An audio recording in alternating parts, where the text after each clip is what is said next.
Next up is Doug. Doug, this has by far been your best draft. You've gotten better every year. Ergo, you won last year in the league. When you have Drew Brees throwing the ball, you're always going to be doing well. And once again, you got Marshawn Lynch.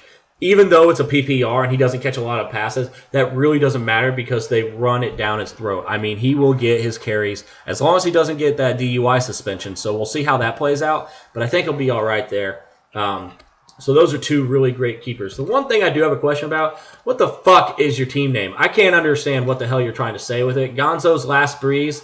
I understand you're trying to use Gonzalez and Breeze, but I don't know what the fuck that means. So if you could elaborate on that, that'd be great, because I don't have a fucking clue, and I'm sure other people are confused as well. Wide receiver-wise, you got Roddy White, which is, he's a top 10 wide receiver. He plays in a great offense, so he's going to get his catches. So that's a really nice pick there. Once again, then you went Pierre Garçon.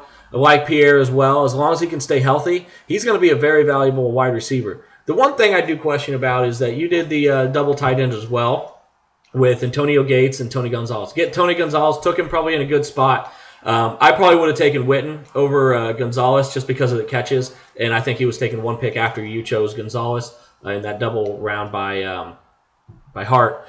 And I probably would have chose that, but Gonzalez was number 3 overall last year. Witten was number 2, if that tells you anything. I mean, they're really close, and it all depends on catches and touchdowns.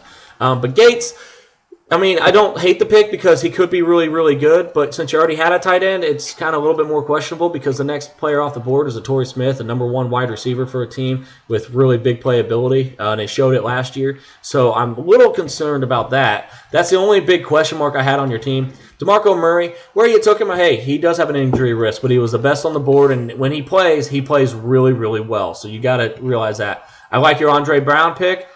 He's going to get touchdowns as long as he can stay healthy as well. Joe Flacco's a consistent backup, so nothing bad there. And I do like Jacoby Jones because he gets the return yards as well. I think he's going to have a good year this year. Santana Moss is old as shit, and apparently he's going to play the slot, so he'll get some catches, but he only scored, minimal points last year, 150 fantasy points. But I mean, he's your 4th wide receiver because you only have 2 starting, so he's okay. I think you could have got a little bit more value going with a younger player that has more upside. He really has a ceiling on him, is probably 160 points because that was all with Pierre Garçon and Leonard Hankerson out last year. So he really had to step up. So with those 2 back, that's going to kind of hurt you a bit, especially having 2 Washington receivers on your same team. I talked about it earlier. I like Pierre Thomas. I think he's the halfback in the Saints. We'll see if Mark Ingram plays well, but I don't think he will. Pierre Thomas always seems to play well as long as he can stay healthy. You can't expect to get 16 games out of him, but when he is in, it's a nice guy to have as bye week help and all that as well. Darius Hayward-Bay has been good with the Colts, but then he kind of started having the drop, so T.Y. Hilton's probably going to pass him up.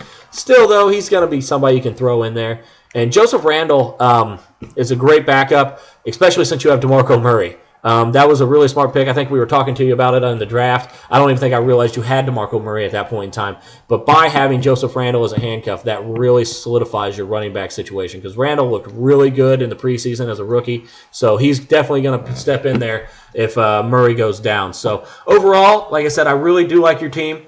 The only question mark is the double tight end again.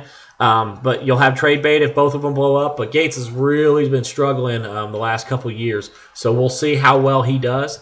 Overall, it's a B-plus draft. Like I said, you're going to be back in the playoffs with this team. I really do feel, as long as there's no big injuries, and have another chance to take it. Because whenever you have Drew Brees slinging the ball around, you got a chance to win.